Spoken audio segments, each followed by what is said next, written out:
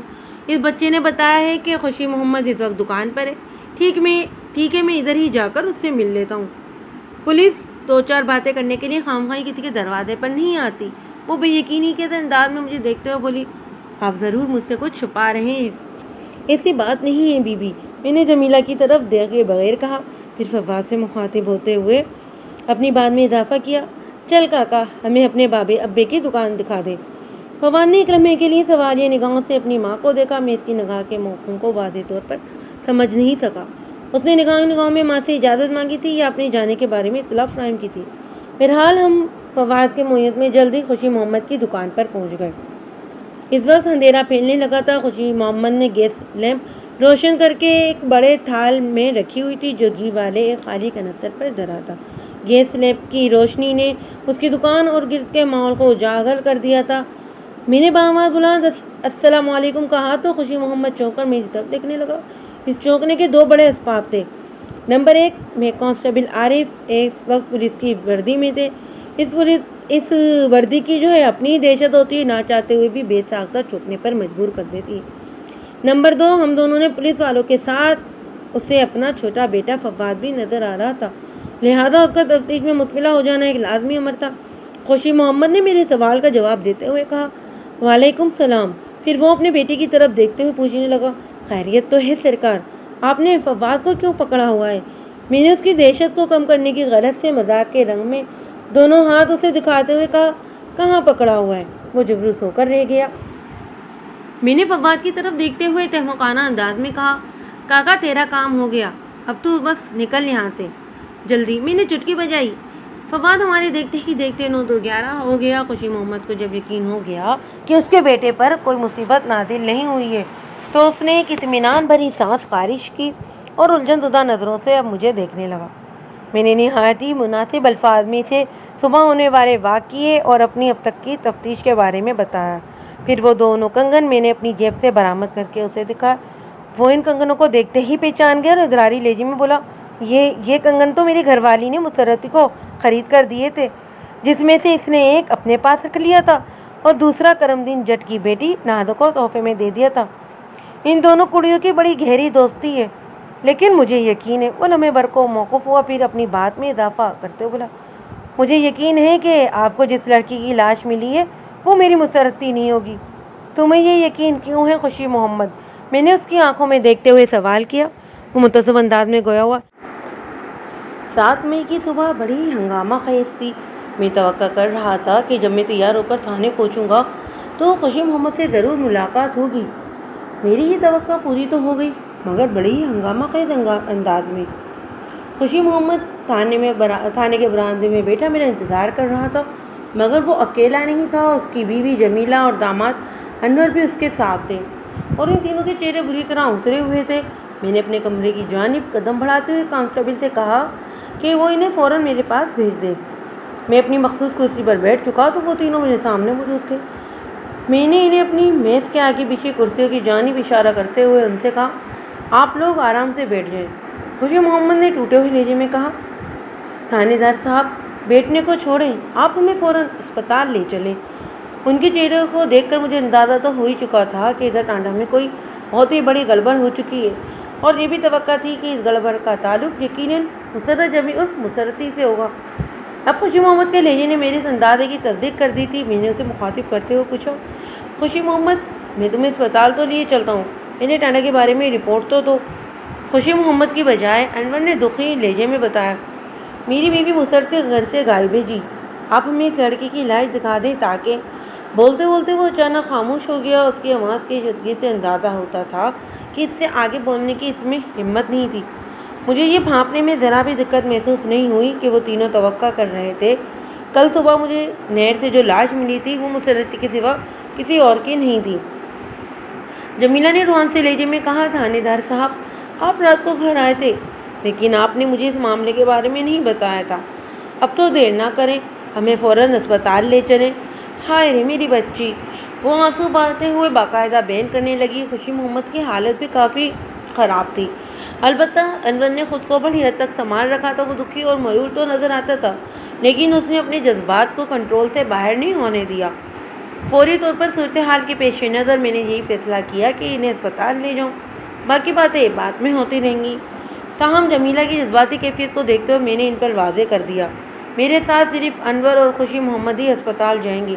جمیلہ کو میرا یہ سخت فیصلہ اگرچہ ہرگز پسند نہیں آیا تھا، تاہم میری بات ماننے کے سوا اس کے پاس کوئی چارہ بھی نہیں تھا، لہذا وہ آنسو بہاتے ہوئے خاموشی سے ایک طرف بیٹھ گئی۔ میں نے ایک ٹانگے کا بندوبست کیا، انور اور خوشی محمد کو اپنے ساتھ لے کر سرکاری اسپتال کی جانب روانہ ہو گیا۔ نامعلوم مقتولہ دوشیزہ کی لاش دیکھنے کے بعد اسپتال میں جو بحران برپا ہوا اس کی تفصیل بیان کرنا میں ضروری نہیں سمجھتا۔ ایک جملے میں صرف یہ جاننے کہ وہ نامعلوم نہیں رہی تھی۔ میں نے احتیاطاً سسر اور داماد کو اس لڑکی کا چہرہ دکھایا تھا، اور چہرے کی ایک مختصر سی جھلک دیکھتے ہی باپ نے بیٹی کو اور شوہر نے اپنی بیوی کو فوراً پہچان لیا تھا۔ وہ سوتر نصیب بدبخت کوئی اور نہیں، مسرت جبی عرف مسرتی ہی تھی۔ اس شناخت کے بعد گویا وہ کیس لگ بھگ آدھا حل ہو گیا تھا۔ اب مجھے اس کے قاتل کو تلاش کرنا تھا۔ میں نے پوسٹ مارٹم شدہ لاش کو واپس رکھوایا اور ان دونوں کو لے کر اسپتال کے انتظار گھر کی طرف آ گیا۔ خوشی محمد کی حالت بہت خراب ہو رہی تھی۔ جوان اور نوبیاتہ بیٹی کی المناک موت کا غم بڑوں کا دل چیر دیتا ہے۔ وہ خود کو سنبھالنے کی کوشش میں بکھر رہا تھا۔ اندر کی کوشش تو اپنے سسر سے بھی زیادہ خراب تھی۔ وہ مسرتی کو پکار کر باقاعدہ آہوازاری کر رہا تھا۔ میں نے محسوس کیا کہ وہ اپنی بیوی سے بہت زیادہ محبت کرتا تھا۔ ابھی ان کی شادی کو عرصہ ہی کتنا ہوا تھا، 2 ماہ کا وقت ہوتا ہی بھلا کتنا ہے۔ وہ تو ابھی خوشیوں سے مسرتوں کے موسم کو بھی پوری طرح نہیں سمجھ پائے ہوں گے کہ ان کے درمیان ابدی جدائی کی دیوار اٹھ گئی تھی۔ انور پر ایک جنون سا سوار تھا۔ اس نے ذہنی انداز میں اسپتال کی پتھریلی دیواروں سے سر ٹکرانے کی بھی کوشش کی، تاہم اسپتال کے عملے نے اسے فوراً قابو کر کے اس خود اذیتی سے روک دیا۔ میری ایک ہدایت پر ایک ڈیوٹی ڈاکٹر کو بلا کر انور کو سکون کا انجیکشن دے دیا گیا۔ اسے فوری طور پر کنٹرول کرنے کا اور کوئی چارہ نظر ہی نہیں آتا تھا۔ میں اسپتال کے نگرانی والے کے پاس پہنچ گیا۔ وہ مجھے اچھی طرح جانتا تھا۔ میں نے اس سے لڑکی کے پوسٹ مارٹم اور اس کی رپورٹ کے بارے میں پوچھا۔ اس نے بتایا پوسٹ مارٹم کا عمل مکمل ہو چکا ہے، صرف رپورٹ تحریر کرنا باقی ہے۔ جس مخصوص ڈاکٹر نے مسرتی کا پوسٹ مارٹم کیا تھا وہ ڈیوٹی پر آ جاتا تو پھر رپورٹ تیار ہونے میں وہ مشکل آدھا گھنٹہ تک تھا۔ ہیڈ منسٹر نے مجھے یقین دلایا کہ آج دوپہر کے بعد لاش ہمارے حوالے کر دی جائے گی۔ میں جب انور اور خوشی محمد کے ساتھ اسپتال کی طرف آ رہا تھا تو میں نے کانسٹیبل کو بھی اپنے ساتھ لیا تھا۔ اس کانسٹیبل کو میں نے اسپتال میں ہی تعینات کر دیا تاکہ وہ انور وغیرہ کی دیکھ بھال کرتا رہے، اور جب لاش کو فارغ کیا جائے تو اسے لے کر سیدھا موضع نوشائی چلا ہے۔ ڈاکٹر سے میں نے یہ معلوم کر لیا تھا کہ انور کو جو سکون اور انجیکشن دیا گیا تھا اس کا اثر 3-4 گھنٹے میں زائل ہو جائے گا۔ وہ ایک بہت ہی مائلڈ انجیکشن تھا۔ اس کا مطلب تھا 3-4 گھنٹے کے بعد انور کو ہوش آ جانا تھا۔ میں کانسٹیبل سمیت انور اور خوشی محمد کو سرکاری اسپتال میں چھوڑ کر خود تھانے آ گیا۔ مسرتی کی ماں جمیلہ ابھی تک وہیں تھانے میں بیٹھی ہوئی تھی۔ وہ جاتی بھی کہاں؟ خوشی محمد کے ساتھ اقبال نگر سے موضوع نوشائی پہنچی تھی۔ میں نے تھانے میں قدم رکھا تو اسے مجھ پر سوالات کی بوچھار کر دی۔ ماں کا دل بڑا حساس اور خبر آشنا ہوتا ہے، اسے بہت سی باتوں کا پہلے ہی پتہ چل جاتا ہے۔ میں جب اسپتال کی طرف جا رہا تھا تو اس کی حالت دیکھ کر مجھے اندازہ ہو گیا تھا کہ وہ اپنی بیٹی کی موت سے آگاہ ہو چکی ہے۔ میں نے بڑی احتیاط کے ساتھ نہایت مختصر الفاظ میں جمیلہ کو اس کی بیٹی کے ساتھ آنے والے پیش ادوناک واقعے سے آگاہ کر دیا۔ یہ کام اگرچہ بہت مشکل تھا، کسی ماں کو اس کی جوان اولاد کی موت کی خبر دینا بڑا ہی دل گردے اور حوصلے کا کام ہوتا ہے، تاہم میں نے اس کٹر مرحلے سے جیسے تیسے گزر ہی گیا۔ جمیلہ کا اصرار تھا کہ اسے بھی اسپتال پہنچایا جائے، ایسے موقع پر وہ اپنے شوہر کے پاس رہنا چاہے گی۔ میں نے اسے سمجھانے کی کوشش کی کہ دوپہر کے بعد وہ لوگ بھی ادھر ہی آ جائیں گے، لیکن میری کسی بات کا اس پر کوئی اثر ہی نہیں ہوا۔ بالآخر اس کی ضد سے مجبور ہو کر میں نے اسے بھی اسپتال بھجوا دیا۔ مجھے تھوڑی سی تنہائی میں سے میسر آئی تو میں نے مسرتی کے بارے میں سوچنے لگا۔ مجھے اس عمل میں کوئی شک و شبہ نہیں تھا کہ مسرتی طبی موت نہیں مری تھی۔ میں نے اس کی گردن پر ایسے نشانات دیکھے تھے جن سے پتہ چلتا تھا کہ گلا گھونٹ کر اسے موت کے گھاٹ اتارا گیا تھا۔ پوسٹ مارٹم کی رپورٹ میں یہ حقیقت کھل کر سامنے آ جاتی کہ اس کی موت کس طور واقع ہوئی تھی۔ میرے نزدیک یہ سیدھی سادھی قتل کی ایک واردات تھی۔ انور اسپتال سے واپس آ جاتا تو میں اسے مسرتی کی موت کے بارے میں کچھ پوچھتا۔ جمیلہ اور خوشی محمد سے اس سلسلے میں کوئی سوال کرنا فضول ہی تھا۔ وہ اگر اس بارے میں کچھ جانتے ہوتے تو خوشی محمد رات ہی کو مجھے بتا دیتا۔ انور کا کہا ہوا ایک جملہ میرے ذہن میں گردش کر رہا تھا۔ میری بیوی مسرتی گھر سے غائب ہے جی، آپ ہمیں اس لڑکی کی لاش دکھا دیں تاکہ مسرتی گھر سے غائب ہے کے الفاظ مجھے بہت کچھ سوچنے پر مجبور کر رہے تھے۔ مسرتی کی لاش 6 مئی کی صبح کو موضع نوشائی سے دریافت کی گئی تھی اور اس دریافت کا سارا رحم و مچیلوں کو جاتا تھا۔ اب سوال یہ پیدا ہوتا تھا کہ اس کی موت کب، کہاں اور کیسے واقع ہوئی۔ کب اور کیسے کا جواب تو پوسٹ مارٹم کی رپورٹ سے مل جاتا، کہاں کا سراغ مجھے لگانا تھا۔ کوئی عملی قدم اٹھانے سے پہلے ہی میرا ذہن مسلسل اسی کے بارے میں سوچ رہا تھا۔ اگر مسرتی کا تعلق لندن میں ہوا تھا تو پھر اس کا مطلب یہ تھا کہ اس کی موت رات کے پہلے حصے میں واقع ہوئی تھی۔ روزے ٹانڈا اور نشائی کے درمیان لگ بھگ 8 میل کا فاصلہ تھا۔ لاش نہر میں تیرتے ہوئے ریمو کے جال تک پہنچی ہوگی، اور اگر اس بدنصیب کو اقبال نگر کے قریبی زندگی کیس سے آزاد کر دیا گیا تھا تو پھر اس حساب سے اس کی موت کا وقت نصب شفا ہونا چاہیے تھا۔ وقت کے حوالے سے میرا دین جو حساب جوڑ رہا تھا اس کی بنیاد میں اس بات پر تھی کہ مسرتی کو قتل کرنے کے فوراً بعد ہی نہر کے سرخ کر دیا گیا تھا۔ لیکن اگر صورتحال اس کے برس یا اس سے بالکل مختلف رہی ہو تو نتیجے میں کافی فرق آ سکتا تھا۔ میری یہ سوچ و بچار میں غرض تھا کہ دوپہر کے کھانے کا وقت ہو گیا۔ میں کھانا کھا ہی رہا تھا کہ تھوڑی دیر کے بعد کانسٹیبل نے مجھے آ کر بتایا کہ جمیلہ اور خوشی محمد واپس آ چکے ہیں۔ میں نے اطلاع لانے والے کانسٹیبل سے کہا، ٹھیک ہے، انہیں ادھر برآمدے میں ہی بیٹھاؤ اور روٹی پانی کا پوچھو، تھوڑی دیر کے بعد میں انہیں اپنے پاس بلاتا ہوں۔ کانسٹیبل یس سر کہتے ہوئے واپس چلا گیا۔ میں کھانا کھاتے ہوئے سوچنے لگا کہ دونوں میاں بیوی اپنے داماد کے بغیر ہی واپس آ گئے۔ جمیلہ بڑی ضد کر کے یہاں سے اسپتال کی طرف گئی تھی۔ جب میں صبح اسپتال سے واپس آ رہا تھا تو میں نے خوشی محمد کو بھی چلنے کے لیے کہا تھا، لیکن اس نے یہ کہتے ہوئے صاف انکار کر دیا تھا کہ وہ مسرتی کی لاش کے ساتھ ہی واپس آئے گا۔ وہ دونوں یہاں تھانے میں اب موجود تھے۔ میں نے کھانے سے فارغ ہونے کے بعد ان کے بارے میں پوچھا تو پتہ چلا وہ بڑی بےتابی سے میرا انتظار کر رہے تھے۔ مجھے یہ بھی پتہ چلا کہ انہوں نے کھانا بھی نہیں کھایا۔ یہ ان کا عین فطری رد عمل تھا۔ ان پر جتنی بڑی قیامت گزر چکی تھی، اس میں نیند، بھوک اور پیاس کا اٹھ جانا لازمی بات تھی۔ میں نے انہیں فوراً اپنے کمرے میں بلا لیا اور پوچھا، آپ لوگوں نے کھانا کیوں نہیں کھایا؟ بس جی، ذرا بھوک نہیں ہے، خوشی محمد نے ٹوٹے ہوئے لہجے میں کہا۔ جمیلہ بڑھائی ہوئی آواز میں بولی، کھانا کیسے ہمارے حلق سے اتر سکتا ہے تھانے دار صاحب؟ ہماری ایک ہی تو بیٹی تھی، کتنے چاؤ اور ارمانوں سے اسے بیایا تھا، پتہ نہیں کس نامراد کی نظر کھا گئی، اس کا گلا رون گیا تھا۔ میں نے راہ خوشی محمد پہ واضح کر دیا تھا کہ مجھے نہر کے پل کے قریب سے جس نامعلوم دوشیزہ کی لاش ملی اسے باقاعدہ قتل کر کے نہر میں پھینکا گیا ہے۔ اسی تناظر میں نے اسے تسلی آمیز لہجے میں کہا، مجھے آپ کی جوان بیٹی کی موت کا بڑا دکھ ہے، آپ فکر نہ کریں، انشاءاللہ بہت جلد میں اس کے قاتل کو گرفتار کر کے جیل کی سلاخوں کے پیچھے پہنچوا دوں گا۔ اس سے کیا میری مسرتی واپس آ جائے گی؟ جمیلہ نے کچھ اس انداز میں کہا جسے اس کی بیٹی کے قتل کے ہاتھ میں میرا کوئی ہاتھ ہو۔ خوشی محمد نے نمناک لہجے میں کہا، تھانے دار صاحب، ہمیں اب کسی بات کی فکر نہیں، جب ہماری مسرتی ہی نہیں رہی تو اس کے قاتل کو گرفتار کرنے سے ہمیں بھلا کیا فائدہ ہوگا؟ دونوں میاں بیوی نے کم و بیش ایک جیسی بات کی تھی، لیکن میں ان کے زخمی استفسارات کے جواب میں یہ تفصیل بیان نہیں کر سکتا تھا کہ کسی قاتل کو گرفتار کرنے کا کیا فائدہ ہوتا ہے۔ وہ جس جذباتی صدمے سے گزر رہے تھے، اس میں انہیں بہلانے کی ضرورت تھی، اس وقت انہیں ہمدردی دلانے کی ضرورت تھی۔ ان کے منتشر ذہن اور بکھرے ہوئے دل و دنیا کی شفاف حقیقتوں کو قبول کرنے کے لیے کسی قیمت پر تیار ہی نہیں تھے، لہٰذا میں نے انہیں زمینی حقیقتوں کو ان سے دور رکھا اور پوچھا، تم دونوں کے داماد کا کیا حال ہے؟ وہ ٹھیک ہے جناب، خوشی محمد نے جواب دیا، لیکن ابھی تک اسے ہوش نہیں آیا۔ جمیلہ نے کہا، اس بیچارے کی تو دنیا ہی اجڑ گئی، اب کیا اسے ہوش آئے گا؟ میں نے محسوس کیا کہ جمیلہ کی حالت ٹھیک نہیں تھی۔ وہ جب بھی بولتی ساتھ ہی اس کے آنسو بھی نکل آتے۔ آنسو پر کسے اختیار ہوتا ہے؟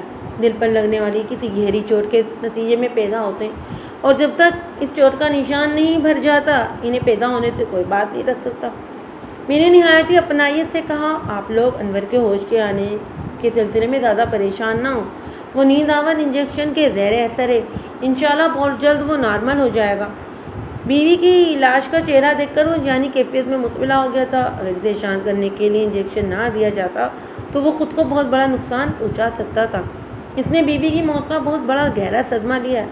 انور مسرتی سے بہت زیادہ محبت کرتا تھا، جمیلہ نے خلا میں دیکھتے ہوئے کہا۔ اب تو صرف تسلیاں اور دلاسے ہی رہ گئے۔ میں نے جمیلہ کی بہتری کی خاطر ایک کانسٹیبل کو اپنے کمرے میں بلا کر کہا، تم انہیں برآمدے کی کسی بینچ پر بٹھا دو، اور اگر لٹا دو تو زیادہ اچھا ہے، انہیں آرام کی ضرورت ہے۔ آرام تو بس قبر میں اتر کر ہی ملے گا تھانے دار صاحب، وہ کھوئے ہوئے انداز میں بولی۔ خوشی محمد نے کہا، دراصل ہم آپ سے اجازت لینے آئے تھے، ادھر اقبال نگر میں ہم اپنے بیٹے کو گھر میں اکیلا چھوڑ کر آئے۔ ٹھیک ہے، آس پڑوس والے اس کا خیال رکھیں گے، لیکن اب وہ اتنا بھی بچہ نہیں کہ اسے حالات کی سنگینی کا احساس نہ ہو سکے۔ وہ پورے اقبال نگر میں اس واقعے کی خبر پھیل چکی ہے۔ وہ پریشان ہو رہا ہوگا، اس لیے آپ ہمیں گھر جانے دیں تو اچھا ہے۔ وہ لمحے بھر کے لیے چپ ہوا، پھر بکھری ہوئی آواز میں بولا، اسپتال میں انور موجود ہے، آپ مسرتی کی لاش کو اسی کے ہاتھ اقبال نگر بھیج دینا جناب۔ مجھے گھر جا کر اس کی میلا ادھورا چھوڑ کر وہ آنکھوں کی تیزی سے نموتے گوشوں کو صاف کرنے لگا۔ مجھے یہ سمجھنے میں کسی دقت کا سامنا نہیں کرنا پڑا کہ وہ مسرتی کی تدفین کے سلسلے میں ضروری بندوبست کا ذکر کرنا چاہتا تھا، لیکن اس کی زبان نے ساتھ ہی نہیں دیا۔ ایسے مواقع پر زبان گنگ اور الفاظ جامد ہو کر رہ جاتے، سمجھ میں کچھ نہیں آتا کہ کیا کہا جائے۔ چونکہ خیالات بھی اس کے مفلوج ہو چکے تھے، میں نے سرسری انداز میں کہا، ٹھیک ہے بھائی، آپ لوگ اقبال نگر جا سکتے ہیں، لیکن 10 منٹ کے بعد۔ انہوں نے بے وقت چوک کر میری طرف دیکھا۔ خوشی محمد نے الجھن زدہ لہجے میں پوچھا، 10 منٹ کے بعد کیوں جناب؟ وہ اس لیے کہ میں نے ٹھہرے ہوئے لہجے میں بتایا، اگر 10 منٹ تک تمہاری بیوی باہر کسی جو بھی بینچ پر لیٹ کر آرام کر لے گی تو اقبال نگر کا سفر آرام سے طے کر لے گی۔ اس کی حالت مجھے کچھ ٹھیک نظر نہیں آ رہی، اور انہی 10 منٹ میں تم سے چند ضروری باتیں بھی کر لوں گا۔ ضروری باتوں کے ذکر پر اس نے سوالیہ نظروں سے مجھے دیکھا، لیکن کچھ پوچھنے کی بجائے وہ اٹھ کھڑا ہوا۔ پھر کانسٹیبل کی رہنمائی میں وہ جمیلہ کو سہارا دے کر میرے کمرے سے باہر چلا گیا۔ تھوڑی دیر بعد وہ منتظر نگاہ کے ساتھ ایک مرتبہ پھر میرے سامنے بیٹھا تھا۔ اس وقت ہم دونوں کے سوا کمرے میں کوئی اور موجود نہیں تھا۔ خوشی محمد کی آنکھوں میں تیرتے ہوئے سوالوں کو میں بخوبی سمجھ رہا تھا۔ چند لمحات تک اس کے چہرے کا جائزہ لیتا رہا، پھر نہایت ہی سنجیدہ آواز میں پوچھا میں نے، خوشی محمد، یہ بات میں نے تمہیں کل شام بھی بتائی تھی کہ لڑکی کو قتل کرنے کے بعد نہر میں پھینکا گیا ہے، اور اتنی سمجھ تو تم میں بھی ہے کہ کوئی کسی کو بلا وجہ قتل نہیں کرتا۔ مجھے جلد از جلد مسرت جبی کے قاتل تک پہنچنا ہے، اور اس سلسلے میں تم میری رہنمائی کرو گے۔ میں آپ کی رہنمائی کیسے کر سکتا ہوں تھانے دار صاحب؟ میں نے ٹھوس لہجے میں کہا، خوشی محمد، انور کی شادی کو 2 ماہ پہلے ہوئی ہے، اور اس کی بیوی کو قتل کر دیا گیا۔ یہ کارروائی ان دونوں میں سے کسی دشمن کی ہو سکتی ہے۔ میں لمحہ بھر کے لیے چپ ہوا، پھر اپنی بات میں اضافہ کرتے ہوئے کہا، تم بتاؤ گے ادھر ٹانا میں انور کی کسی سے کوئی دشمنی ہے؟ انور تو بہت ہی اچھا انسان ہے جناب، خوشی محمد نے میرے سوال کے جواب میں بتایا۔ اس کی تو سب سے دوستی ہے، دشمنی کسی سے نہیں۔ میں یہ نہیں مان سکتا خوشی محمد، میں نے الفاظ پر زور دیتے ہوئے کہا، انسان کے جہاں 10 دوست ہوتے ہیں وہاں ایک آدھ دشمن بھی موجود ہوتا ہے۔ وہ بے بسی سے نفی میں گردن ہلاتے ہوئے بولا، میں اس بارے میں کچھ نہیں جانتا جناب، اپنے بارے میں تمہارا کیا خیال ہے؟ جی میں کچھ سمجھا نہیں۔ میں نے وضاحت کرتے ہوئے کہا کہ میرا مطلب یہ ہے کہ تمہیں اپنی دشمنوں کا تو بخوبی علم ہوگا نا، ممکن ہے اس دشمنی کا اثر تمہاری بیٹی پر پڑا ہو۔ ایسی کوئی بات نہیں تھانے دار صاحب، وہ پورے یقین سے بولا۔ میں نے ایک اور امکانی سوال کیا، مسرتی کی شادی پر کوئی تم سے ناراض تو نہیں تھا؟ میں نے اس کی آنکھوں میں الجھن کے آثار نمودار ہوتے دیکھے تو جلدی سے وضاحت کر دی، خوشی محمد، دراصل میں یہ جاننا چاہتا ہوں کہ اقبال نگر میں کوئی اس بات پر ناخوش تو نہیں تھا کہ مسرتی کی شادی انور سے کیوں ہو رہی ہے؟ نہیں جی بالکل نہیں، وہ قطعیت سے بولا۔ پورے گاؤں نے مسرت کی شادی میں بڑھ چڑھ کر حصہ لیا تھا، ہر کوئی بہت خوش تھا، سب مجھے مبارکبادیں دے رہے تھے۔ میں نے اس کی بات مکمل ہونے پر پوچھا، اور ادھر ٹانڈا کی کیا صورتحال تھی؟ کیا وہاں بھی سب لوگ انور کی مسرتی سے شادی پر خوش تھے؟ میں وہاں کے ایک بندے کا حال دل تو نہیں جانتا تھانے دار صاحب، خوشی محمد نے ٹھہرے ہوئے انداز میں جواب دیا، لیکن ایسی کوئی ناپسندگی دیکھنے اور سننے میں تو نہیں آئی۔ میں نے ذرا سوالات کو تبدیل کرتے ہوئے پوچھا، تم جب کل رات ٹانڈا پہنچے تو وہاں کی کیا صورتحال تھی؟ جب میں وہاں پہنچا تو انور گھر سے نکلنے ہی والا تھا، خوشی محمد نے میرے سوال کا جواب دیتے ہوئے بتایا۔ میں نے پوچھا، تم رات کو کہاں جا رہے ہو؟ اس نے تفتیش بھرے لہجے میں پوچھا۔ وہ اقبال نگر ہی آ رہا تھا، میں آپ کی زبان سے ایک بری خبر سننے کے بعد گھر سے نکلا تھا۔ جب انور کے انداز میں نے گڑبڑ محسوس کی تو اسے پوچھے بنا نہ رہ سکا، خیریت تو ہے؟ انور کے انداز میں بڑی افراتفری کیوں تھی؟ اس نے بھلائی صاحب نے مجھے بتایا کہ وہ صبح مسرتی کو کہیں سلامت گھر چھوڑ کر چک چوتیس گیا تھا۔ جب شام میں وہ واپس پہنچا تو مسرتی گھر میں موجود نہیں تھی۔ اس نے آس پڑوس حتیٰ کہ گاؤں کے ایک بندے سے اپنی بیوی کے بارے میں پوچھ لیا، لیکن کسی کو مسرتی کے بارے میں کوئی خیر خبر نہیں تھی۔ ٹانڈا ایک چھوٹا سا گاؤں ہے، بمشکل 20-25 گھر ہوں گے۔ اس کی تلاش جستجو میں انور کو مسرتی کہیں نہ ملی، مگر پورے گاؤں کو اس بات کی ضرور خبر ہو گئی کہ انور کی گھر والی اچانک غائب ہو گئی ہے۔ اس صورتحال نے انور کو اور بھی پریشان کر دیا۔ ہر کوئی اس کی پریشانی میں اضافہ کرنے کے لیے پوچھ رہا تھا کہ انور، تمہاری نئی نویلی بیوی کہاں چلی گئی؟ جب نکیلے اور چپتے ہوئے سوالات کا یہ سلسلہ اس کی برداشت سے باہر ہو گیا تو اس نے اخبار نگر آنے کا فیصلہ کیا۔ وہ سانس کو ہموار کرنے کے لیے موقف ہوا، پھر سلسلہ کلام کو جاری رکھتے ہوئے بولا، وہ گھر سے نکلنے ہی لگا تھا کہ میں وہاں پہنچ گیا۔ میں نے اقبال نگر موضوع نوشائی کی صورتحال سے آگاہ کیا۔ اس نے مجھے ٹانڈا کے تازہ ترین اور پریشان کن حالات کی خبر دی۔ ہم پہلی فرصت میں اقبال نگر آ گئے۔ رات اتنی زیادہ ہو گئی تھی کہ آپ کے پاس نوشائی اس وقت نہ آ سکے۔ رات کے باقی حصے میں ہم نے ہر دل دکھا دینے والے زاویے پر بات چیت کی اور صبح اذان کے بعد ہم لوگ گھر سے نکل آئے۔ ابھی سورج طلوع ہوئے چند منٹ گزرے تھے کہ ہم نوشائی پہنچ گئے۔ خوشی محمد نے طویل وضاحتی بیان ختم کیا تو میں گہری سوچ میں ڈوب گیا۔ اس نے جن حالات کا جو نقشہ کھینچا تھا وہ باتیں اسے انور کی زبانی پتہ چلی تھی۔ ٹانڈا میں پیش آنے والے واقعات کے بارے میں جاننے کے لیے انور کا ایک بھرپور انٹرویو بہت ضروری تھا اور اسی وقت ممکن تھا جب وہ ہوش میں آ جاتا۔ میں نے خوشی محمد سے اور 2-4 سوالات کیے اور ان میاں بیوی کو اقبال نگر جانے کی اجازت دے دی۔ انہیں تھانے سے نکلے بمشکل آدھا ہی گھنٹہ ہوا ہوگا کہ انور وہاں پہنچ گیا۔ میں نے اسے فوراً اپنے کمرے میں بلایا۔ اس نے حیرت بھری نظروں سے مجھے دیکھا اور پوچھا، انور، اب تمہاری طبیعت کیسی ہے؟ ٹھیک ہوں جی، وہ کمزور سے لہجے میں بولا۔ اب برداشت تو کرنا ہی ہوگا نا۔ وہ صبح کی نیند پر بڑی حد تک سنبھلا ہوا تھا۔ مجھے یوں محسوس ہوا جیسے اس نے حقیقت مندی کا مظاہرہ کرتے ہوئے بہت جلد حالات سے سمجھوتا کر لیا ہو۔ بعض لوگ واقعی ایسے ہی مضبوط اعصاب کے مالک ہوتے ہیں جنہیں ہنگامی حالات سے باہر نکلنے میں زیادہ وقت نہیں لگتا، اور بعض ایسے بھی ہوتے ہیں جنہیں کسی صدمے سے سنبھلنے کے لیے عمر بھی ناکافی ہوتی ہے۔ تم تو ادھر اسپتال میں تھے۔ میں نے بغور اس کے چہرے کا جائزہ لیتے ہوئے گفتگو کو آگے بڑھایا۔ وہاں کی کیا خبر ہے؟ اسپتال کا عملہ اچھا نہیں ہے، وہ قدر برہمی سے بولا۔ میں نے پوچھا، کیوں؟ تم ایسی بات کیوں کر رہے ہو؟ میں نے ہوش میں آنے کے بعد دوبارہ اپنی بیوی کو دیکھنے کے لیے اسے کہا۔ وہ اب جواب دیتے ہوئے بولا، لیکن انہوں نے میری بات ماننے سے صاف انکار کر دیا۔ وہاں آپ کا سپاہی بھی موجود تھا۔ میں نے منت کر کے اسے سفارش کرانے کی کوشش کی۔ انہوں نے ایک نہیں سنی، صرف اتنا کہتے ہوئے ہی بات ختم کر دی، یہ ناممکن ہے۔ وہ تھوڑی دیر کو رکا، پھر بات کو آگے بڑھاتے ہوئے بولا، یہ تو کوئی اصول نہ ہوا جی، میں مسرتی کا خاوند ہوں، اس کا محروم ہوں، اور وہ مجھے اس سے ملنے ہی نہیں دے رہے تھے۔ تنگ آ کر میں نے ان سے پوچھ لیا، وہ پوسٹ مارٹم لاش کب دیں گے؟ انہوں نے رخائی سے جواب دیا، یہ ہم تمہیں نہیں بتا سکتے، تم تھانے سے لاش وصول کرنا۔ وہ لمحہ بھر کو دوبارہ موقوف ہوا، پھر اپنی بات آگے بڑھاتے بولا، میں نے آخرکار یہی فیصلہ کیا کہ جب وہ میری کوئی بھی بات ماننے کو تیار نہیں ہے تو پھر اسپتال میں پیرا لگا کر بیٹھنے کا کیا فائدہ؟ تھانے چل کر خوشی محمد اور جمیلہ چاچی کا دکھ ہی بٹاتا ہوں، لیکن وہ دونوں مجھے یہاں کہیں نظر ہی نہیں آ رہے۔ وہ بات ختم کرتے ہی سوالیہ نظروں سے مجھے دیکھنے لگا۔ میں نے نہایت ہی ٹھہرے ہوئے اور سمجھانے والے انداز میں اس کے تمام سوالات کے جواب دیتے ہوئے کہا، دیکھو انور، اسپتال والوں نے تمہارے ساتھ کوئی زیادتی نہیں کی ہے اور نہ ہی انہوں نے تمہیں کسی برے سلوک سے گزارا ہے۔ انہوں نے وہی کیا ہے جو ان کا فرض بنتا تھا۔ اگر غور سے تم اپنے حالات کا جائزہ لو تو تمہیں اچھی طرح یہ محسوس ہو جائے گا کہ تم مسرتی کے خاوند تھے، اب نہیں ہو، اور یہ کہ اس کی موت بھی تبھی نہیں ہوئی بلکہ اسے باقاعدہ قتل کرنے کے بعد نہر میں پھینکا گیا ہے، لہذا اس کی لاش کو پوسٹ مارٹم کے لیے اسپتال بھجوایا گیا تھا۔ آج صبح میں تمہارے ساتھ تھا، اس لیے میری درخواست پر انہوں نے تمہیں لاش کے چہرے کے حصے کی جھلک دکھا دی تھی، ورنہ یہ بھی ممکن نہیں تھا۔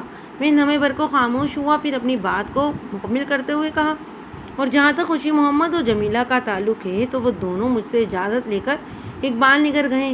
جب مسرتی کی پوسٹ مارٹم لاش تھانے آ جائے گی تو میں لاش کی وصولی کے لیے انہیں یہاں بلوا لوں گا۔ وہ یکلخت اٹھ کھڑا ہوا۔ میں نے پوچھا، کیا ہوا انور؟ کچھ نہیں، وہ بددلی سے بولا، میں بھی اقبال نگر ہی جا رہا ہوں۔ جب چاچا خوشی محمد اور چاچی جمیلہ نہیں ہیں تو میں یہاں بیٹھ کر کیا کروں گا؟ اس کا یہ فوری رد عمل ٹھٹکا دینے والا تھا۔ اگر کوئی اور وقت ہوتا تو میں ضرور اس سے جرا کرتا، لیکن اسے پیش آنے والی ثانیے سے بخوبی واقف تھا اور اسپتال میں اس پر طاری ہونے والی جنونی کیفیت کو میں خود اپنی آنکھوں سے دیکھ چکا تھا۔ بیوی کی ابدی جدائی نے اس کے ذہن کی روح کو بری طرح متاثر کیا تھا، لہٰذا میں نے اسے الاؤنس دیتے ہوئے ہاتھ ہلا رکھا اور کہا، انور، تمہیں اقبال نگر جانے سے کوئی نہیں روک رہا، لیکن اس سے پہلے میں تم سے چند ضروری باتیں کرنا چاہتا ہوں۔ تم 10-15 منٹ کے لیے بیٹھ جاؤ تو اچھا ہوگا۔ میرے لہجے میں شامل سنجیدگی کو دیکھتے اس نے لمحہ بھر کو کچھ سوچا، پھر جس مکیان کے انداز میں وہ اٹھ کھڑا ہوتا ویسے ہی ایک جھٹکے سے بیٹھ بھی گیا۔ میں نے اس کی آنکھوں میں دیکھتے ہوئے سوال کیا، انور، میری تجربہ کار اور جہاں دیدہ آنکھیں کہتی ہیں کہ تمہاری بیوی کو کسی نے قتل کر کے نہر میں پھینک دیا ہے، ذرا سوچ کر بتاؤ کہ تمہارا ایسا سنگ دل اور شفاق دشمن کون ہو سکتا ہے؟ وہ میرا سوال کا جواب دینے کے بجائے الٹا مجھ سے پوچھنے لگا، آپ کس بنا پر یہ دعویٰ کر سکتے ہیں کہ مسرتی کو قتل کیا گیا ہے؟ یہ بات آپ نے پہلے بھی کی ہے۔ میں نے کہا میں نے مسرتی کی لاش کو پوسٹ مارٹم کے لیے اسپتال بھجوانے سے پہلے اپنی تجربہ کار آنکھوں کے سامنے سے گزارا تھا۔ میں نے اس معائنے میں مسرتی کی گردن پر بڑے واضح انداز میں چند ایسے نشانات دیکھے تھے جس سے ظاہر ہوتا ہے کہ اس کی موت گلا گھٹنے سے واقع ہوئی ہے۔ تم دیکھ لینا، پوسٹ مارٹم کی رپورٹ میرے اس تجرباتی تجزیے کی تصدیق کر دے گی۔ وہ منہ سے کچھ نہیں بولا اور ٹھہری ہوئی نظروں سے مجھے دیکھتا چلا گیا۔ میں نے یقین دہانی کروانے والے انداز میں کہا، اب تم میرے سوال کا جواب دو اور یہ کارنامہ تمہارے کس دشمن کا ہو سکتا ہے؟ وہ جھنجھتا لہجے میں بولا، جناب میرا تو ایسا کوئی دشمن نہیں۔ بات ختم کرتے ہی وہ اس انداز میں ادھر ادھر نگاہ گھمانے لگا جسے اسے جانے کی جلدی ہو۔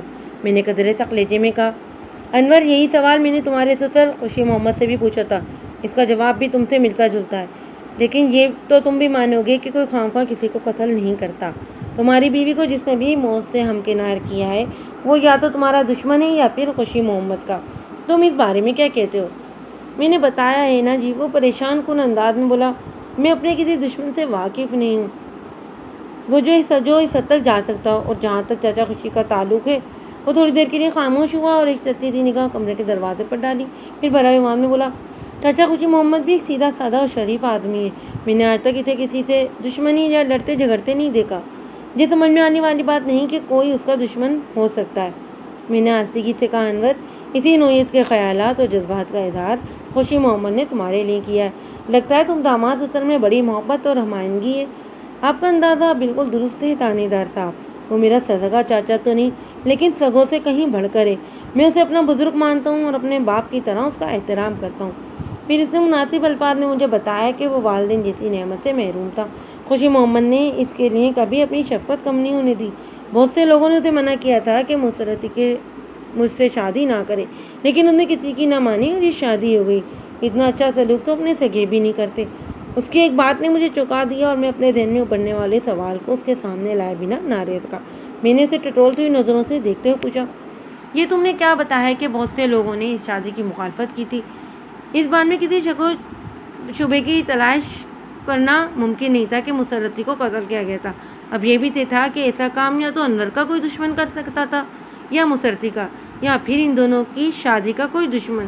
ابھی بھی انور کے کچھ اس انداز میں اس نے بات کی تھی کہ میرا چونک جانا لازم ہو گیا تھا۔ اس نے میرے سوال کا جواب دیتے ہوئے بتایا، تھانے دار صاحب بات دراصل یہ ہے کہ میں کنوارا نہیں تھا، چند سال قبل میری شادی ہوئی تھی جو کسی وجہ سے ناکام ہو گئی۔ اسی بات کو بنیاد بنا کر لوگ خوشی محمد کو مشورے دے رہے تھے کہ مسرتی کو تو ایک سے ایک اچھا رشتہ مل جائے گا، وہ مجھ سے کیوں اس کی شادی کر رہا ہے؟ میں نے اسی مخالفت کی بات کی، آپ اسے دشمنی وغیرہ نہ سمجھیں۔ لمحے بھر کو وہ رکا، گہری سانس کھینچ کر اپنے پھیپھڑوں میں بھری اور دھیرے دھیرے سانس خارج کرتے ہوئے بولا، تھانے دار صاحب ویسے اس میں کوئی شک نہیں کہ مسرتی کو ایک سے بڑھ کر ایک رشتہ مل سکتا تھا۔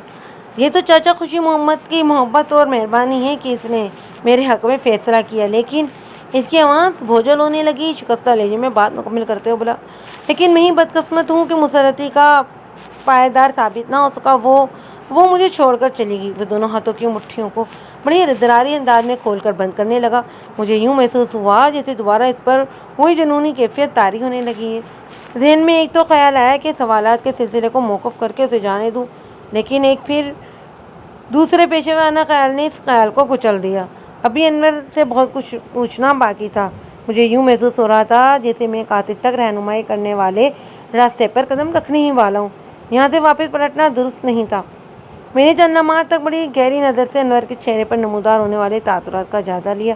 جب مجھے ایسا لگا کہ وہ جنونی کیفیت بڑھنے کی بجائے نارمل ہو رہا ہے تو میں نے ملائم سے لہجے میں سے پوچھا، انور تمہاری باتوں سے میں نے اندازہ لگایا ہے کہ شادی سے پہلے بھی تمہاری خوشی محمد کے گھر آنا جانا تھا، تم لوگوں کے بڑے گہرے تعلقات تھے، وہ تمہارے بارے میں اور تم ان کے بارے میں چھوٹی سے چھوٹی بات سے بھی واقف تھے۔ تمہاری زبانی مجھے پتہ چلا ہے کہ مسرتی کے لیے ایک سے ایک اچھا رشتہ موجود تھا۔ وہ بری توجہ سے میری بات سن رہا تھا۔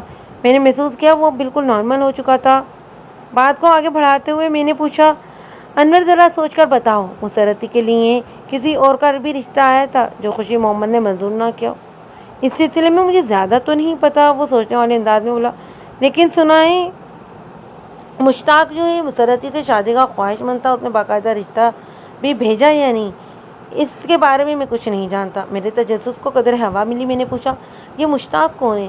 دراصل مجھے بھی کسی ایسی شخص کی تلاش تھی جس کی مسرتی یا انور سے عداوت ثابت ہو، اور میں اس نقطے تک پہنچے بغیر مسرتی کا قاتل کا سراغ نہیں لگا سکتا تھا جب تک قاتل ہتھے نہ چڑھ جاتا۔ یہ کیس حل نہیں ہو سکتا تھا۔ انور نے میری سوال کا جواب دیتے ہوئے کہا، مشتاق ادھر اقبال نگر کا ہی رہنے والا ہے، اس کا باپ طفیل احمد ہے، یہ لوگ کھاتے آسودہ اور کھاتے پیتے ہیں۔ مجھے حیرت ہوئی کیونکہ میں خوشی محمد اور اس کے گھر کی حالت خود اپنی آنکھوں سے دیکھ چکا تھا۔ اس نے اگر ایک خوشحال بیٹے کا رشتہ منظور نہیں کیا تھا تو اس کے پیچھے کوئی نہ کوئی تو بات ضرور ہوگی۔ میں نے انور سے پوچھا، کیا طفیل احمد کے بیٹے میں کوئی عیب تھا جو خوشی محمد نے اس رشتے سے انکار کر دیا؟ میرا مطلب ہے کیا مشتاق لولا لنگڑا یا بہرا تھا؟ اس میں کوئی جسمانی عیب تو نہیں تھا جناب، انور نے اشتہارات آمیز لہجے میں بتایا، لیکن سننے میں آیا ہے کہ اس کا کردار جو تسلی بخش نہیں تھا، وہ ایک بگڑا ہوا اور آوارہ آدمی ہے۔ اس کی حرکتوں کو دیکھتے ہوئے ہی خوشی محمد نے اس رشتے سے انکار کر دیا تھا۔ اچھا، میں نے سوچ میں ڈوبے لہجے میں کہا، اگر مشتاق کے ایسے کرتوت ہیں تو خوشی محمد نے اسے اپنا داماد نہ بنانے کا فیصلہ کر کے بڑی عقل مندی کا ثبوت دیا تھا۔